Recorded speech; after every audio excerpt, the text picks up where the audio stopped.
My name's Kathy. I've come from Devon.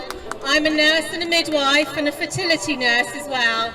So I know an awful lot about male and female babies and how we decide what they are. I've come today because I want to pass a message on to the people I work with in the National Health Service. I have now retired as a midwife, although I'm still registered, and the people I work with tell me, and they're really unhappy about it, that when a young pregnant woman comes in, they have to ask what gender they are. They then have to ask what pronouns they want, and further on in questioning, they will have to ask them if they wish to chest feed. Now, I've campaigned for over 40 years to help women breastfeed. The campaigns we've run to let women breastfeed in public, to make women realise that that's what their breasts are really for. They're not for porn, they're not for men.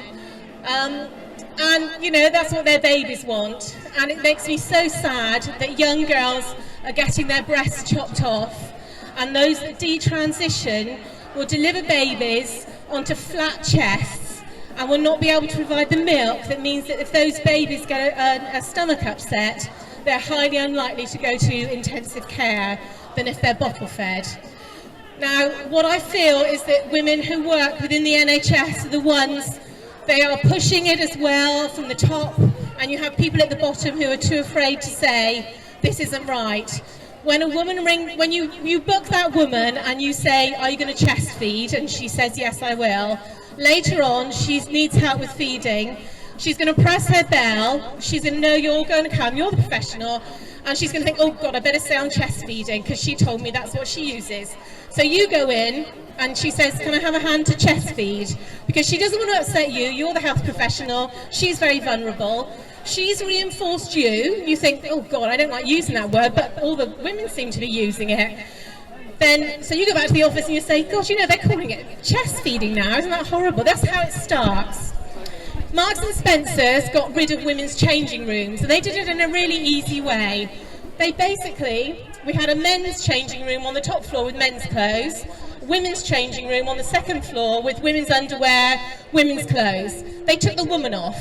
They left the man on the top floor, but they just took the woman off, so it just says changing room. In hospitals now, particularly Scotland starting it, they want to take women away from wards.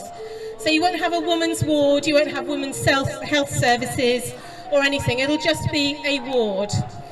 What will happen, because I've been there, 2 o'clock in the morning, you'll have a young doctor, he'll be in casualty, and he'll have some man will turn up who says that he thinks he's a woman, and he's got period pains, really badly in his stomach, and he needs to be seen. Now, you in casualty, you've got hours to get that person out of casualty and on a ward.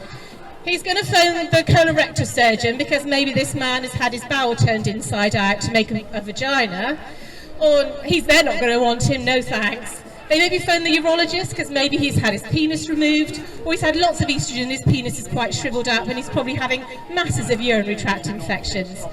So what will happen is they won't take them either. So what they'll do is they'll phone the women's ward, and they'll say, we have this man here who thinks he's a woman, and he's got period pains, and we need the bed, can you take him for the night? And what I want women to be able to say who work in the hospital is, no, this is a woman's ward, we're not taking him.